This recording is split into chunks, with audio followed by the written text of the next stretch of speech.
saya yang paling tertarik dengan kisah tersebut mengerti yang semestinya kelompoknya. Sini terdapat tujuh pertemuan pada praktikum psikologi reproduksi organisme. Pada pertemuan kedua ini kita suruh mencari ciri seksual primer dan ciri seksual sekunder pada kita. Oke, pertama kita lihat terlebih dahulu ciri seksual sekunder itu sudah berubah ya. Ada dimorfisme dan dikromatisme. Dimorfisme itu morfologinya, ukurannya, bentuknya, dan organ khususnya atau gonopodium. Kemudian ada ciri dikromatisme, itu warna coraknya, jadi tidak hanya terlihat berbeda. Ciri seksual primernya, ciri seksual primer itu berhubungan langsung dengan aktivitas seksual, tentunya gonad ikan. Diidentifikasi dengan melihat gonad dengan pembedahan. Dapat juga dilihat melalui lubang bulu genital dan kandidasi. Oke, ini saat kita ingin memulai pembedahan untuk melihat gonad pada ikannya. Kita matikan terlebih dahulu ikan tersebut dengan cara begini, atau juga pada lele dengan cara begini.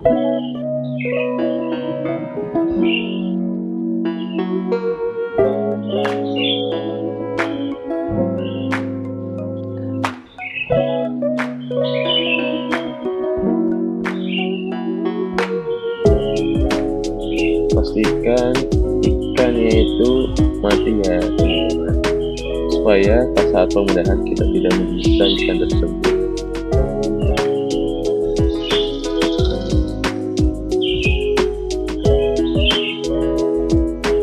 Dan juga jangan lupa membaca bismillah.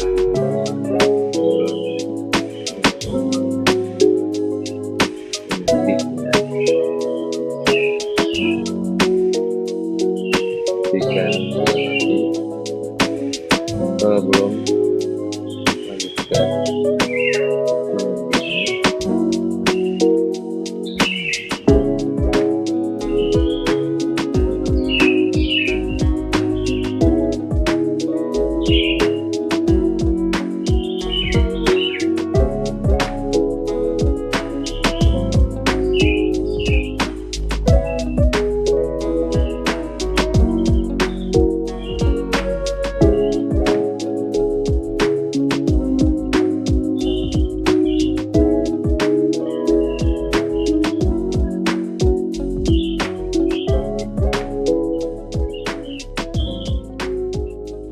lalu kemudian setelah sudah mati kan kita udah bisa untuk memulai pembedahannya.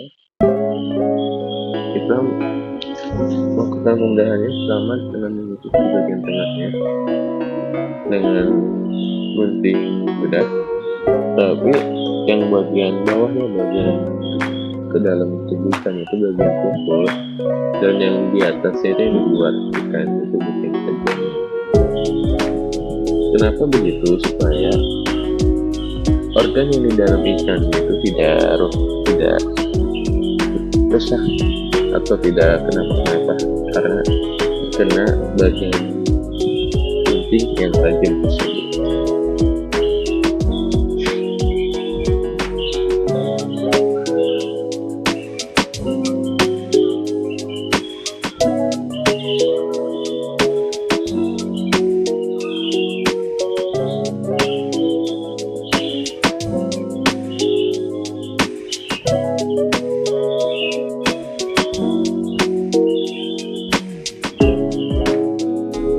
Dan kalau untuk pembedahannya itu dia menutupi huruf C ya teman-teman.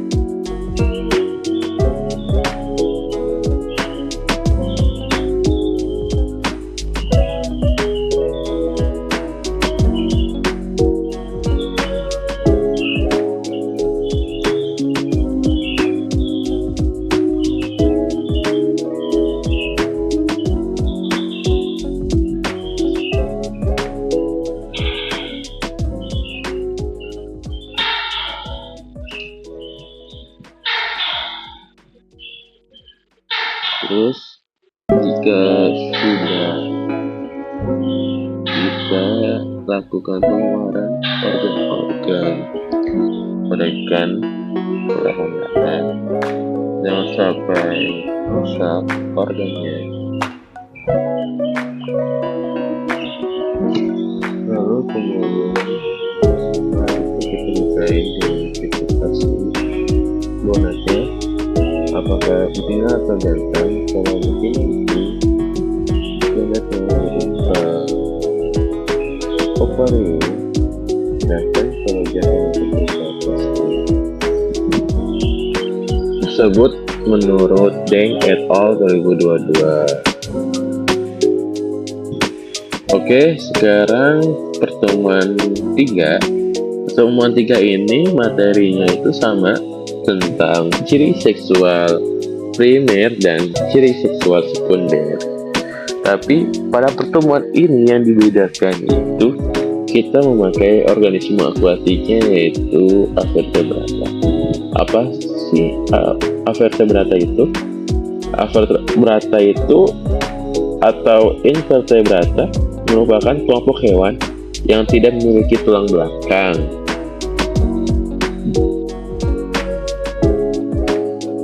Tersebut menurut Rahmawati et al. 2023. Avertebrata itu memiliki beberapa filum, yaitu Porifera atau hewan berkuali, filum Platyhelminthes atau cacing pipih, filum Nemathelminthes atau cacing gilik, filum Coelenterata atau hewan dengan rongga perut, filum Annelida atau cacing berbuku-buku, filum Mollusca atau hewan lunak, filum Arthropoda atau hewan berkaki berbuku-buku, dan filum Echinodermata atau hewan dengan kulit berduri. Avertebrata menjadi yang kita pakai praktikum ini itu filum Mollusca dan filum Arthropoda. Kelasnya Crustacea. Mollusca itu hewan yang bertubuh lunak, berlendir, beberapa terbungkus oleh mantel atau cangkap yang berfungsi untuk melindungi tubuh. Mollusca dibagi ke dalam 3 kelompok, yakni siput, gastropoda, kerang, Polecipoda, dan cumi-cumi, cephalopoda. Dan Arthropoda. Arthropoda ini hewan berbuku-buku atau berlapis-lapis, tubuhnya tersusun atas kepala, dada, dan perut. Hewan ini dibedakan dalam 4 kelompok, yakni serangga, insekta, laba-laba, Arachnidea, benang udang, Crustacea, dan lipan, Myriadopoda. Dan Mollusca yang kita pakai pada praktikum ini kerang hijau dan kijing. Kemudian untuk Crustacea yang kita pakai pada praktikum ini yaitu kepiting bakau dan udang.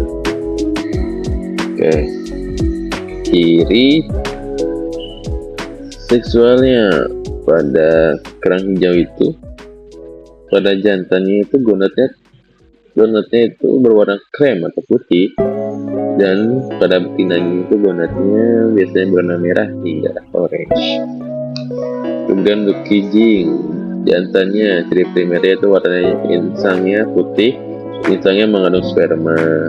Sekundernya itu cangkang tidak memiliki sisi yang menonjol. Sedangkan pada betina ciri primernya itu warna insang merah, insangnya mengandung telur. Ciri seksualnya itu cangkang memiliki sisi yang menonjol, tampak lebih tebal dari cangkang kijing jantan.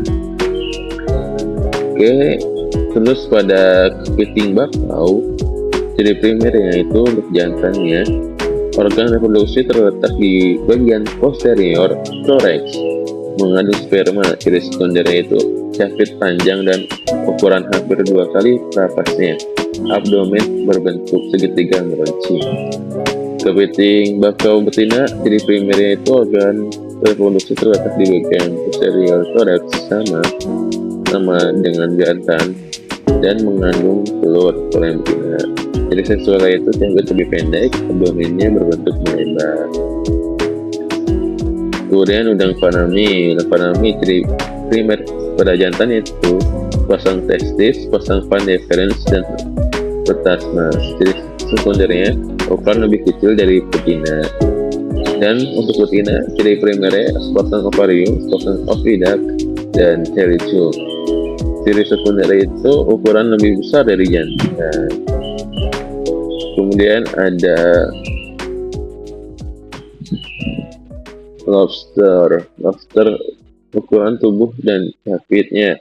Kalau jantannya itu lebih besar, capit lebih besar. Betina lebih kecil, capitnya lebih kecil. Untuk perutnya, jantan perut sempit dan memanjang. Betina perut lebar dan bulat untuk menampung telur. Kemudian ciri reproduksinya, jantan tonjolan pada pangkal kaki jalan kelima sebagai alat kelamin. Betina dua lubang ovarium pada pangkal kaki jalan ketiga berbentuk seperti mata. Warna capit jantan itu lebih merah di bagian luar capit, kalau betina tidak memiliki tanda merah pada capitnya. Terus kalau pada cumi-cumi, tentakel pada betinanya itu dua tentakelnya itu memanjang sendiri, beda dengan tentakel yang lainnya. Kalau yang jantan tentakelnya panjang merata panjang semua. Terus selanjutnya pada pertemuan 4 kita di sini itu pada praktikum 4 ini disuruh untuk menentukan tingkat kemudahan gonad pada ikan pada betina maupun jantan. Nah, tingkat kemudahan gonad itu ada 5, 3G1 itu awal pemulaan terbentuknya gonad masih puspa. Kemudian ada 3G2 sudah memulai proses kematangannya. Ketiga itu ada 3G3 gonadnya sudah mulai membesar sedikit, sudah terbentuk sedikit, sudah bisa dipijah tapi belum maksimal.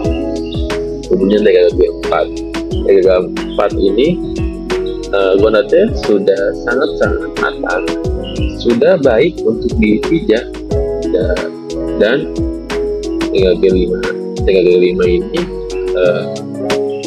3G yang setelah ikan itu dipijah, jadi mengempes 3G5 ini. Dan setelah 3G5 ini bakal kembali lagi ke 3G2 untuk memproses gonadnya kembali, untuk pemijahan kembali. Terus ini menggunakan kateter untuk mengecek, termasuk untuk mengecek gonad, tingkat pengetahuan gonad pada betina dan jantan dengan cara disedot dengan kerang kateter.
Selanjutnya pertemuan 5 ini kita membahas HSI, Hepatosomatic Index, GSI, Gonadosomatic Index, dan USG, ultrasonografi.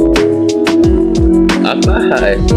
HSI itu Hepatosomatic Index, stasi perbandingan atau perbandingan antara bobot hati dengan bobot tubuh ikan yang mengakibatkan proses metabolisme di hati.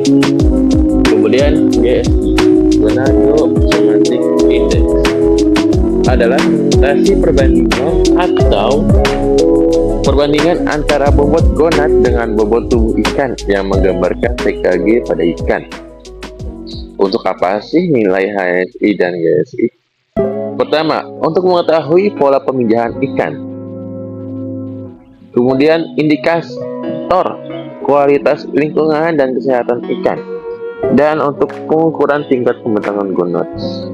Faktor yang mempengaruhinya itu ada 3: lingkungan, nutrisi pakan, dan status individu. Kemudian siklus reproduksi berdasarkan GSI.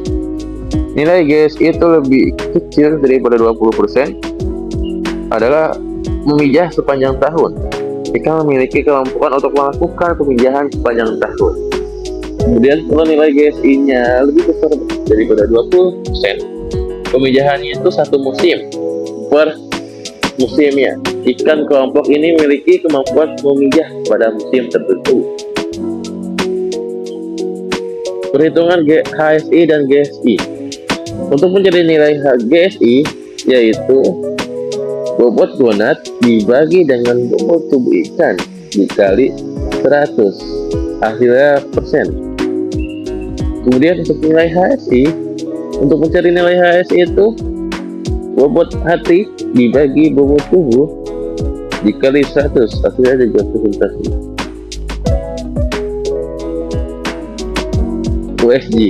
USG atau ultrasonografi merupakan pencitraan imaging non-invasif yang menggunakan gelombang ultrasonik frekuensi tinggi untuk memvisualisasikan organ dalam tubuh termasuk gonad pada ikan. Untuk apa sih ini? Untuk menilai perkembangan gonad, mengetahui tingkat kematangan gonad, mengetahui jenis kelamin. Kenapa USG untuk kelebihannya non-invasif dan minim stres, real time dan cepat, akurat dalam identifikasi gonad, mengurangi kematian indukan, efisien dalam manajemen budidaya. Kekurangannya biaya perawatan mahal, butuh keahlian interpretasi, sulit untuk ikan kecil, gangguan faktor eksternal, terbatas untuk beberapa spesies. Oke, pada praktikum ini kita pertama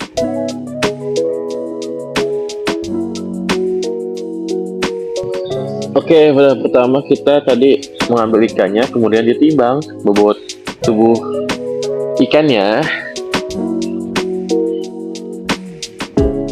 Ikan yang dipakai itu ikan nila dan ikan lele.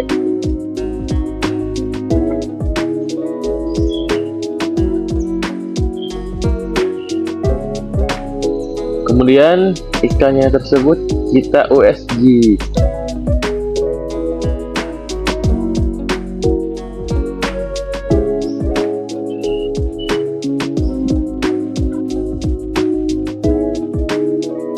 Terus itu mulai pemindahan untuk mengambil hati dan gonadnya untuk ditimbang dan keluarin. Setelah pemindahan organnya dikeluarin, diambil bagian hati dan bagian gonad.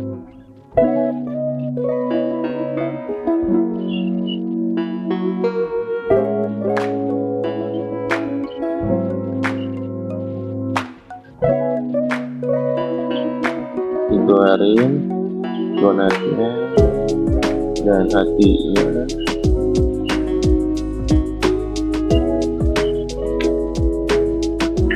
Setelah itu Setelah udah dia ambil gonad dan hatinya, kemudian ditimbang hatinya dan juga gonad.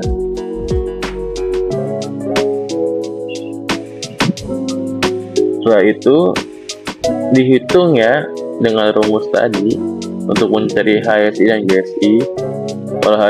Kalau HSI bobot hati dibagi dengan bobot tubuh ikan dikali 100. Kalau GSI bobot gonad ikan dibagi dengan bobot tubuh ikan dikali 100. Sesuai dengan Maruf et al. 2019.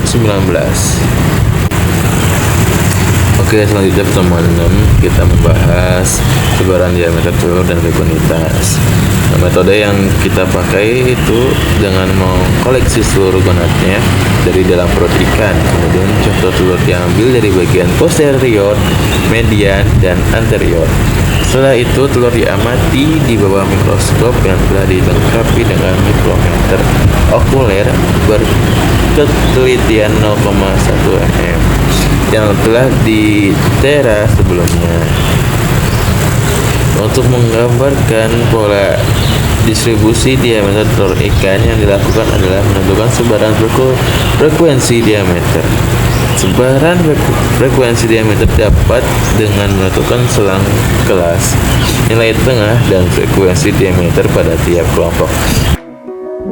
Dapat beberapa metode yang dapat digunakan untuk menghitung jumlah telur, yaitu metode jumlah, metode volumetrik, metode gravimetrik, dan metode von Baer. Pada umumnya, metode rekonitas total dihitung dengan menggunakan metode subcontoh bobot gonad atau disebut metode gravimetrik. Pengambilan telur dilakukan dengan mengangkat seluruh gonad dari dalam perut ikan betina, kemudian menimbangnya. Setelah itu bagian gonad dipisahkan dan ditimbang menggunakan timbangan elektronik. Lalu ukuran telur dihitung. Gonad diawetkan menggunakan larutan Gibson yang berfungsi melarutkan dinding gonad sehingga butiran telur terpisah.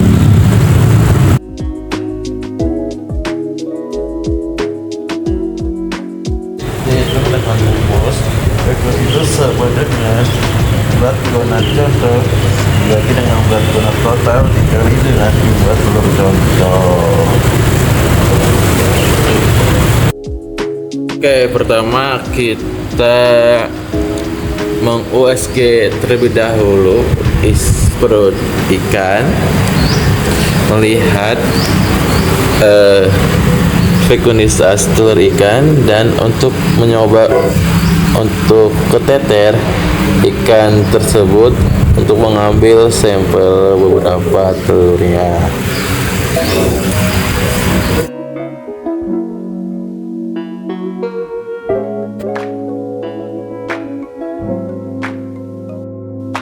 Setelah tadi sampel keteter sudah, terus dimasukin ke tabung tub kecil, kemudian dibedah ikannya.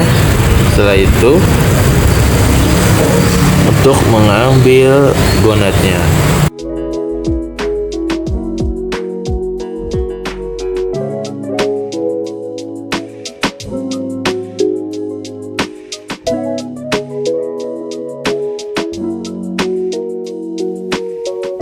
Setelah udah diambil gonadnya dibelah menjadi dua, kemudian dibelah lagi bagian-bagiannya, bagian posterior, median, dan anterior. Situ ada penimbangan. Setelah itu ambil sampel, kemudian setelah itu dikocok-kocok supaya merata. Di situ ambil yang di tabung tersebut, pindahin ke kaca preparat untuk diamati diameter ya. Kemudian kita amati diameternya menggunakan mikroskop. Kita ukur setelah itu dicatat. Oke, pertemuan ke-7 kita mengolah data tersebut yang dari pertemuan 6. Kita semua diajarkan bagaimana rumus-rumus untuk mengolah data tersebut.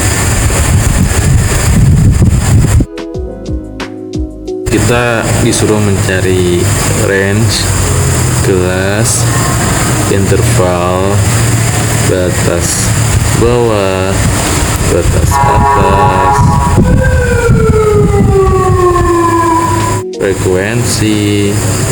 frekuensi kumulatif, median, modus, dan nanti ada grafik.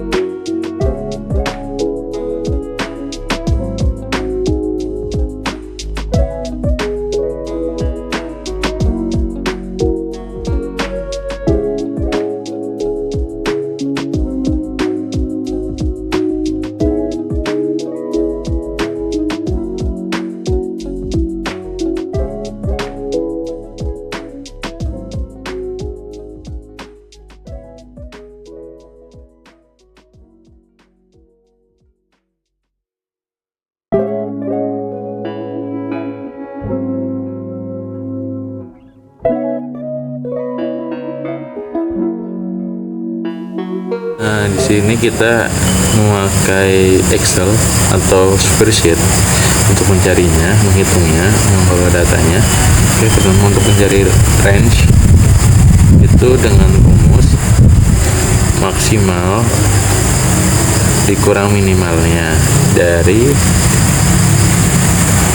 diameter total, kemudian kelasnya itu kita menggunakan rumus 1 tambah 3,3 log 10. Kemudian untuk mencari interval kita tinggal range dibagi kelas yang tadi sudah didapatkan. Kemudian kita mencari batas bawah itu rumusnya minimal dari diameter total. Kemudian batas atas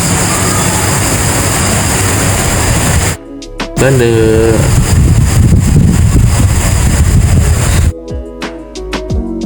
yang tadi batas bawah ditambah dengan interval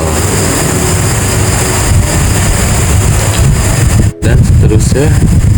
Dan untuk yang bawahnya lagi, yang kedua dari batas bawah itu kita sama dengan batas atas yang sebelumnya, dan batas atas yang kedua itu yang batas bawahnya ditambah dengan interval tadi, dan seterusnya. Kemudian mencari frekuensi itu rumusnya continuous, terus ditarik diameter totalnya dari 1 sampai terakhirnya, kemudian koma, terus tanda petik lebih besar sama dengan 0,03 tadi yang untuk yang pertama, kemudian koma, tarik lagi yang tadi yang diameter totalnya, koma, terus tanda petik lebih kecil 0,22 ketimbang batas atasnya yang urutan utama ini. Kemudian didapatkan frekuensinya dan seterusnya begitu. Kemudian untuk frekuensi kumulatif sama dengan frekuensinya. Yang pertama itu yang urutan pertama sama dengan frekuensinya, terus pas ke bawahnya pas kedua frekuensi kumulatif yang menit pertama ditambah dengan frekuensi yang keduanya ini. Terus yang ketiga juga frekuensi kumulatif yang kedua ditambah dengan frekuensi yang ketiga ini, dan seterusnya. Kemudian mencari median Median itu rumusnya average. Terus median rumusnya itu median. Modus rumusnya mode. Terus dari nilai minimum tinggal nyari min. Terus maksimal dan standar deviasi. Standar deviasi pakai STD. Kemudian kita kemarin minta tolong ChatGPT untuk membuat rentang. Udah, di situ kita bikin tabel rentang dengan frekuensi, di situ dibuat grafiknya. Dan ini daftar pusaka yang kami pakai. Assalamualaikum warahmatullahi wabarakatuh.